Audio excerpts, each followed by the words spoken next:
বিসমিল্লাহির রহমানির রহিম।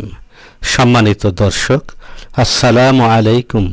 Channel piece BD নামের এই ইসলামিক চ্যানেলে আপনাদের প্রত্যেককে স্বাগতম। প্রিয় দর্শক, এই ইসলামিক ভিডিওগুলোতে লাইক ও শেয়ার করে আপনিও সদকায়ে জারিয়ার অংশীদার হতে পারেন। এখন দেখতে থাকি আজকের মূল ভিডিওটি। কোরআনে কারীম তেলাওয়াত করে খতম করার পর, অর্থাৎ শেষ করার পর আমরা কোন দোয়া পড়ব? কোরআন খতম করার পর আমরা জানি কোনো কোরআনের শেষে 1 পৃষ্ঠা, 1.5 পৃষ্ঠা বা আধা পৃষ্ঠা ব্যাপী বিভিন্ন দোয়া লেখা থাকে আরবিতে, এবং লেখা থাকে দোয়া ও খাতমুল কোরআন, অর্থাৎ কোরআন খতমের দোয়া। তো এই দোয়া কতটা অথেন্টিক? আসলে কি নির্দিষ্ট কোনো দোয়া পড়তে হয় কিনা কোরআনে কারীম খতম করার পরে, পড়ে শেষ করার পরে? এই প্রশ্ন উত্তরে বলবো যে নবী আলাইহিস সালাতু ওয়াস সালাম থেকে কোরআনে কারীম শুরু থেকে শেষ পর্যন্ত তেলাওয়াত করে শেষ করবার পরে নির্দিষ্ট কোনো ফরম্যাটে দোয়া করার বিষয়টি বিশুদ্ধ সূত্রে কোথাও বর্ণিত হয়নি। যে দোয়া আমাদের বিভিন্ন কোরআনে কারীমের শেষে আমরা কোরআন খতমের দোয়া বা দোয়া ও খাতমুল কোরআন নামে লেখা দেখে থাকি, এটি কোনো হাদিস দ্বারা প্রমাণিত নয়। কোনো জায়গায় ইমাম ইবনে তাইমিয়া অথবা ইবনুল কাইয়িম রাহিমাহুল্লাহর দিকে সম্বোধন করে বলা হয়েছে তারা এটা পড়তেন, সেটাও আসলে সঠিকভাবে প্রমাণিত হয়নি। এজন্য কোরআনে কারীম তেলাওয়াত করে যদি কেউ শেষ করেন শুরু থেকে শেষ পর্যন্ত, নির্দিষ্ট কোনো গদবাঁধা ফরম্যাটে কোনো দোয়া পড়া এটা কোরআন সুন্নাহ দ্বারা নির্দেশিত নয়। এটা হলো প্রথম কথা।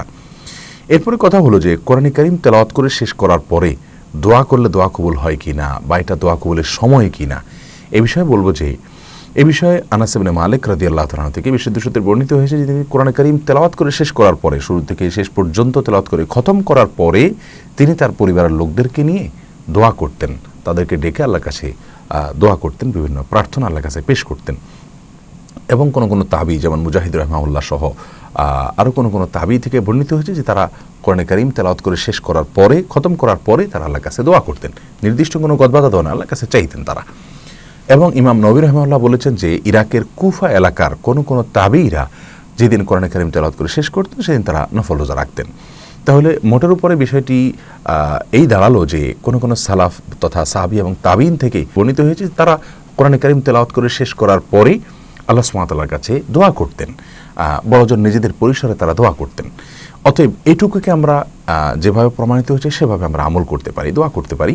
যেহেতু নিজের নেক আমলের উসিলা আল্লাহর কাছে দোয়া করা যায়। আমি কোরআনে কারীম তেলাওয়াত করে শেষ করলাম, এটা নেক আমল, এর উসিলা আমি আল্লাহর কাছে দোয়া করলাম, করা যেতে পারে। কিন্তু এটাকে খুব বেশি গুরুত্বের সাথে দেখার মতো কিছু নাই, কারণ সেভাবে বিষয়টি প্রমাণিত হয়নি। কয়েকজন তাবি থেকে, একজন সাহাবী থেকে বর্ণিত হয়েছে। বিষয়টিকে সেভাবে আমরা দেখতে পারি এবং কোরআন কারীম তেলাওয়াতের শেষে আমরা আল্লাহর কাছে দোয়া করতেই পারি। কিন্তু এটাকে খুব গুরুত্বের সাথে ঘটা করে করার কোনো কিছু নেই। আমাদের সমাজে কোরআন কারীম তেলাওয়াত করে শেষ করার পরে, খতম করার পরে দুটি আমল হয়ে থাকে। এক, ওই যে নির্দিষ্ট গদবাঁধা দোয়া সেটা পড়ি অনেকেই। আর দ্বিতীয়টা হলো যে কোনো ক্ষেত্রে মসজিদের ইমাম সাহেব অথবা বাহিরের কোনো হুজুরদেরকে বলা হয় যে হুজুর আমি কোরআন খতম করছি, আপনি বক্সায়া দেন। আসলে কোরআন কারীম তেলাওয়াত করে শেষ করার পরে সেটাকে আল্লাহর কাছে বক্সায়া দেওয়া, অর্থাৎ পাঠায় দেওয়ার জন্য কোনো আলেমের শরণাপন্ন হওয়ার কোনো দরকার নেই। আমি তেলাওয়াত করে শেষ করলাম, অটোমেটিক সেটা আল্লাহর কাছে পৌঁছে যাবে। এবং সেটা শেষে আমি কারোর মাধ্যমে দোয়া করানোর দরকার নেই। অনেক সময় দেখা যায় কোরআন খতম করা হয়েছে, হুজুরদেরকে দোয়া করাই দিয়ে না, এটাও কোনোভাবেই প্রমাণিত নয়। আমরা নিজের আল্লাহর কাছে দোয়া করতে পারি অথবা নাও করতে পারি। কোরআন কারীম তেলাওয়াত শেষ করলাম, অটোমেটিক আল্লাহর কাছে পৌঁছে যাবে। আল্লাহ তাআলা আমাদের সকলকে সুন্নাহসম্মত উপায়ে প্রত্যেকটা আমল করার তৌফিক দান করুন।